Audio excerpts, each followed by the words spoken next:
ஸ்தோத்திரத்துடன் ஜெபத்தில் விழித்திருங்கள். Continue in prayer. இடைவிடாமல். ஜெபம் என்பது நம்முடைய வாழ்க்கையில விட்டுறவே கூடாது. இடைவிடாமல் ஜெபம் பண்ணுங்கன்னா என்ன சொல்றாருன்னா, இடைவிடாமல் ஜெபம் பண்ணுங்கள், ஜெபத்தில் விழித்திருங்கள்.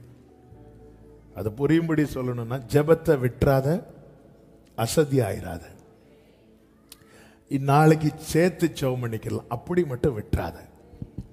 ஒரு நேரம் நம்ம ஜெபிக்க தவறும் போது நமக்கு ஏற்படுகிற நஷ்டமும் நமக்கு ஏற்படுகிற போராட்டங்களும் நமக்கு தெரியாது. இந்த செவர்ல எல்லாம் கிராக் விழும் தெரியுமா?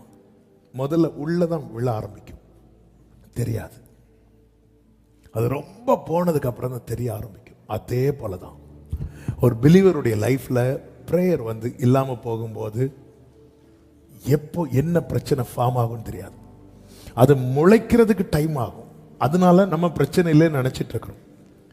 ஆண்டவர் பரலோக ராஜ்யத்தின் ஓமையை சொல்லும் போது, காவல் காக்கிற மனுஷர் தூங்கும் போது சத்துரு என்ன பண்ணிட்டானா, களைய விதைச்சிட்டான். களைய விதைச்சது அவங்களுக்கு தெரியல. அது எப்ப தெரிய ஆரம்பிச்சு அப்படின்னா, அது முளைக்க ஆரம்பிக்கும் போது உடனே போய் சொல்றாங்க, அங்க பாருங்க சத்துரு களைய விதைச்சிட்டான். என் விதைச்சு எவ்வளவு நாள் ஆச்சு தெரியுமா? ஜெபம் இன்னைக்கு பண்ணணுமா அப்படிங்கிற ஒரு கேள்வி வரும்போதே ரொம்ப அலர்ட் ஆயிரணும். சாத்தான் நம்மளை டைவர்ட் பண்ண பார்க்கிறான். ஜெபம் என்பது அது ஒரு வரம் அல்ல, அது வாழ்க்கை. ஏன் வரம் அல்ல வாழ்க்கை என்று சொல்றேன் அப்படின்னா, வரம்னா எல்லாருக்கும் கிடைக்காது, வாழ்க்கை எல்லாருக்கும் கிடைக்கும். இயேசுவால நான் வாழ்க்கை பெற்று அப்படி சொல்றவங்க மட்டும் கைகளை உயர்த்தி ஆமென் சொல்லுங்க. அவரால நாம வாழ்ந்துட்டு இருக்கிறோம். அவரால. இந்த ஜெபத்தை குறித்து சில காரியங்களை அறிந்திருக்க வேண்டியது அவசியம். ஜெபம் என்பது என்ன? What is prayer? 4 காரியத்தை உங்களுக்கு சொல்றேன். 1, ஜெபம் என்பது உறவாடுவது. ஜெபம் என்பது வெறுமனே கேட்டு வாங்குவது மட்டுமல்ல, உறவாடுவது. டெய்லி பேசுறோம்ல, இயேசு பிதாவோடு பேசினதை பைபிள்ல ஜெபம் என்று சொல்லப்பட்ட. அவர் ஜெபம் பண்ணும்படி என்ன ஜெபம் பண்ணிருப்பார்? அவருக்கு என்ன தேவை இருக்கு? அவர் சொல்ல ஆகும், கட்டளையிட இருக்கு. ஆனா பிதா கூட பேசிட்டே இருக்கிறார். ஜெபம் பண்ணும்படி ஒரு மலைக்கு போகும்போது அங்கே மோசே எலியா வராங்க. அங்க என்ன சொல்லப்பட்டிருக்கு? அவர்கள் பேசிக் கொண்டிருந்தார்கள். ஜெபம் என்பது உறவு. அப்போ நம்ம லைஃப்ல நிறைய உறவுகள் இருக்கிறாங்க. வருஷத்துக்கு ஒரு முறை மீட் பண்ற உறவுகள் உண்டு. ஃபங்க்ஷன் வரும்போது மட்டும் மீட் பண்ணுகிற உறவுகள் உண்டு.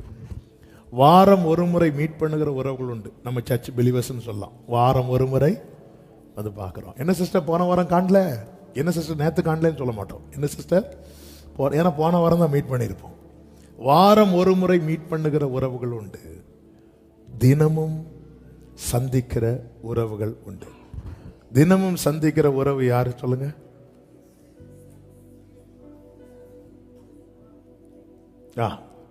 இங்க ஒரு சகோதரி சொல்றாங்க, மாப்பிள்ள. கரெக்டா சொல்றாங்க. பிள்ளைங்க. சரி, நம்ம இயேசுவை எப்பெல்லாம் சந்திக்கிறோம்? நம்ம லைஃப்ல நான் சொன்னேன், ஃபங்க்ஷன் வரும்போது மட்டும் பார்ப்போம். ஐயோ உங்களை பார்த்து எத்தனை வருஷம் ஆச்சு. அதுவும் உறவு தான். அது உறல் அல்ல, அதுவும் உறவு தான். இனி அடுத்து நம்ம எப்போ, அடுத்து இந்த வீட்டில் என்னைக்கு கல்யாணமோ அன்னைக்கு தான். ஹல்லேலூயா. எங்க அப்பா கேரளாக்கு மீட்டிங் போகும்போது அவங்க அப்பா இருந்த டைமில் அப்படி போய் ஒரு விசிட் பண்ணிட்டு வருவாங்க. எங்கள் அப்பாவுடைய அப்பா இறந்துட்டாங்க. எங்கள் தாத்தா மரணத்துக்கு நாங்கள் போயிருக்கிறோம். போயிருக்கும்போது அடக்கம் முடிச்சுட்டு வரும்போது எங்கள் அப்பா தங்கச்சி நின்று அழுதுட்டு சொன்ன ஒரு வார்த்தை எனக்கு இப்போ ஞாபகம் வருது. அண்ணா இனி இங்கெல்லாம் வருவீங்களா அப்படின்னு. ஏன்னா அப்பா என்ன இல்லை, அவங்க அப்பா இல்லை. இனி இங்க வருவீங்களா? என் அப்பாவை பார்க்கறதுக்குன்னு நீங்க அப்படி வந்துட்டு எங்களை பார்த்துட்டு போவீங்க. இனி நம்ம லைஃப்ல நிறைய உறவுகள் உண்டு. வருஷத்துக்கு மீட் பண்றோம், நியூ இயருக்கு மீட் பண்ணுவோம், கிறிஸ்மஸுக்கு மீட் பண்ணுவோம், அல்லது ஏதாவது ஃபங்க்ஷன் வந்தால் மீட் பண்ணுவோம். வீக்லி ஒன்ஸ் மீட் பண்ணுறவங்க உண்டு, ஆஃபீஸில் மீட் பண்ணுறவங்க உண்டு. ஸ்கூலில் படிக்கிற பிள்ளைங்க ஸ்கூலில் மீட் பண்ணுவாங்க, 2 மாதம் அந்த மீட் பண்ண மாட்டாங்க, லீவ். ஆனால் டெய்லி மீட் பண்ணுற உறவுகள் உண்டு. சில உறவுகள்லாம் பாதாளத்தில் படுக்கப்பட்டாலும் அங்கேயே வந்து கொஞ்சம் தள்ளி இருங்கன்னு அப்படி இருக்கும். எங்க போனாலும் விட மாட்டேங்கிறாங்க. இயேசு நமக்கு ஒரு உறவை ஏற்படுத்தி தந்திருக்கிறார். அவரை நான் எப்படி வச்சிருக்கிறேன் என்பதை எப்படி அறிந்து கொள்ள முடியும்னா, என்னுடைய பிரேயர் லைஃப் வைத்து. இயேசுவை நான் என் துணையாளரை வைத்திருக்கிறேனா, வாரம் ஒரு முறை மீட் பண்ற சர்ச்சு பிலீவரை வச்சிருக்கிறேனா, அல்லது வருஷத்துக்கு ஒரு முறை ஏதாவது ஒரு ஃபங்க்ஷன் வரும்போது மட்டும் வந்து சந்திக்கிற ஒரு நபராய் என் வாழ்க்கையில் நான் வைத்திருக்கிறேனா, அல்ல டெய்லி டெய்லி டெய்லி டெய்லி இதை வந்து எப்படி அறிந்து கொள்ளலாம் அப்படின்னா, என்னுடைய பிரேயர் லைஃப் வச்சு அறிந்து கொள்ளலாம். ஸோ நம்ம இயேசு எப்படி வச்சிருக்கிறோம்னு சொல்லிட்டு நீங்க இப்போ யோசிக்க ஆரம்பிச்சிருங்க. ஜெபம் பண்ண கஷ்டமா இருக்குன்னா நம்ம என்ன சொல்றோம்னா, எனக்கு இயேசுட்ட பேசுறது பிடிக்கல.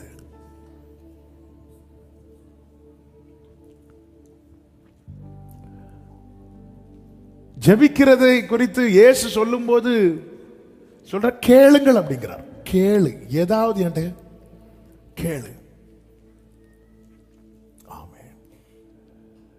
டெய்லி நான் ஜெபம் பண்ணல, நான் அந்த உறவை டெய்லி விரும்பலன்னு அர்த்தம். நம்முடைய வாழ்க்கையில திருப்பி நிறைய உறவுகள் இருக்கிறாங்க, எல்லாரையும் டெய்லி பேச மாட்டோம், எல்லாரையும் டெய்லி விசிட் பண்ண மாட்டோம். சந்திக்கும் போது நல்லா கட்டி பிடித்து ஆற தழுவி முத்தமிட்டு, அதுக்கப்புறம் இனி 2030. ஆனா சொல்லிட்டு போவோம். நம்ம போனாலும் நம்ம வந்து அதுவும் இந்த லாக்டவுன்ல வரும்போது எல்லாரும் ஜூம்ல ஃபேமிலியா இணைஞ்சு, இயேசுவை நம்ம எந்த லிஸ்ட்ல எந்த உறவுல வச்சிருக்கிறோம் என்பதை நாம எப்படி கண்டுக்கலாம், அல்லது பரலோகம் எப்படி பாக்குது அப்படின்னா, நம்ம பிரேயர் லைஃப் வைத்து. பிதா இயேசுவுக்கு டெய்லி தேவை. அதனால அவ்வளோ பிஸியா இருக்கும் போதும் எல்லாரையும் அப்புறப்படுத்திட்டு அவர் மலையிலே ஜெபம் பண்ணதுக்கு போனார் அப்படின்னு இருக்கும். காலையில இருட்டோடு இருட்டா எழுந்து, ஏன்னா ஆண்டவருக்கு தெரியும் கொஞ்ச நேரத்துல ஜனங்க தேடி வர ஆரம்பிச்சிருவாங்க, அப்பா கிட்ட பேச முடியாம போயிடும். அதனால 1 hour தூக்கத்தை தியாகம் பண்ணி சீக்கிரம் எழும்பி போய் இருந்து உக்காந்துருந்து அப்பா அப்படின்னு பேசுறார். நைட்டு தான் பேசிட்டு படுத்தார், காலில் பேசுறார். அவருக்கு இயேசுவை பார்த்தீங்கன்னா அவருக்கு எதுல உறுதியா இருக்குன்னு, நான் டெய்லி என் அப்பா கிட்ட பேசிடணும். சிலுவையில பிதா கிட்ட கான்டாக்ட் பண்ண முடியல, லைன் கிடைக்கல, கத்திட்டார், என் தேவனே என் தேவனே ஏன கைவிட்டு ஏன் போன் எடுக்கல. ஆமென். நம்ம அவர் அப்பான்னு கூப்பிடுறோம், துணையாளர்னு சொல்றோம். ஆனா நம்ம பிரேயர் லைஃப் வச்சுதான் அவர் நமக்கு துணையாளரா, அவர் நமக்கு அப்பாவா, அல்ல அவர் நம்ம பக்கத்து வீட்டாளா, அல்லது அவர் நமக்கு கூட வருகிற ஒரு நபரா? என் பிரேயர் லைஃப் சொல்லும் என் வாழ்க்கையில் அவர் யார் என்பதை.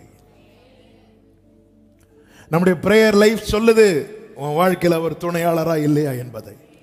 நம்ம பிரேயர் லைஃப் சொல்லும் அவர் உனக்கு பரிகாரியா இல்லையா என்பதை. நம்ம பிரேயர் லைஃப் சொல்லும்.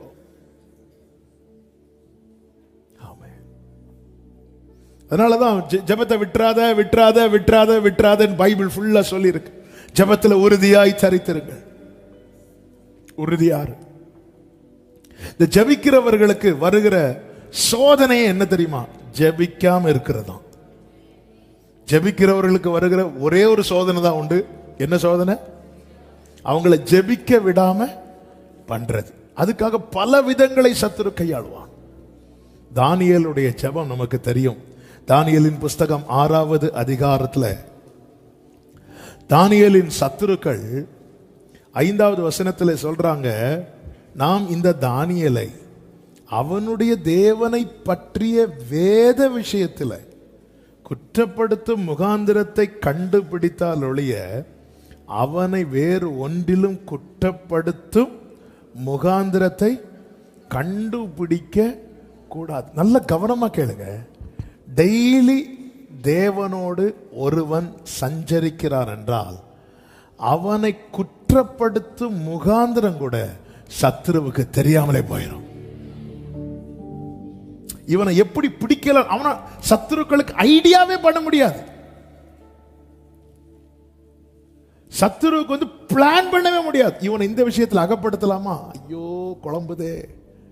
ஏன்னா இந்த தானியேல் டெய்லி செபிக்கிறவன். அப்போ ஒரு காரியம் நல்லா புரிஞ்சுக்கோங்க, எனக்கு விரோதமாக ஒரு பிளான் உருவாகுதுன்னா நான் ஜெபத்தை விட்டுட்டேன்னு அர்த்தம்.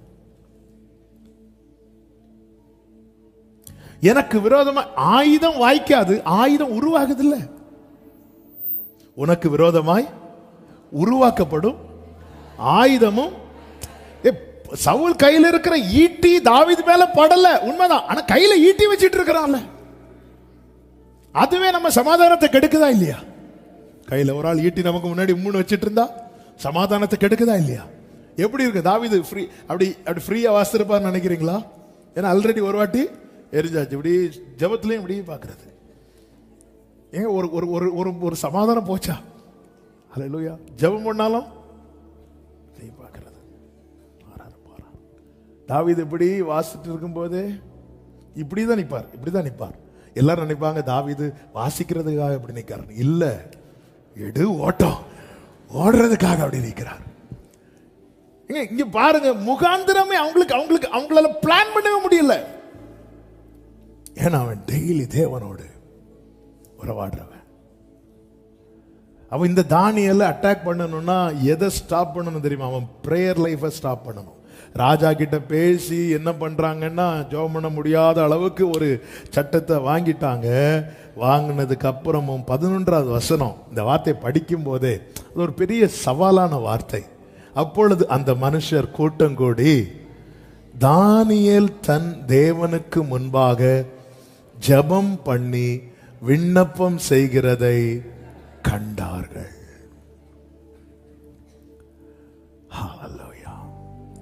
நம்ம சத்துரு எதை நம்ம கிட்ட பார்க்கணும் தெரியுமா? நம்ம ஜெபம் பண்றது.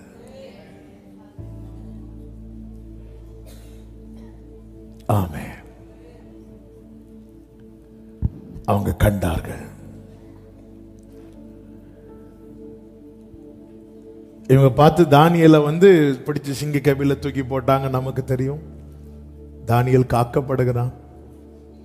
ஆனா தானியேல் ஜெபிக்கிறதை கண்ட அத்தனை பேரும் தாங்கள் வெட்டின குழியில தாங்களே விழுந்தார்கள். அவங்க இப்படி பிளான் பண்றாங்க, அப்படி பிளான் பண்றாங்க, இப்படி பிளான் எண்ணங்களுக்கு தப்பு வைக்கிறவர் தேவன்.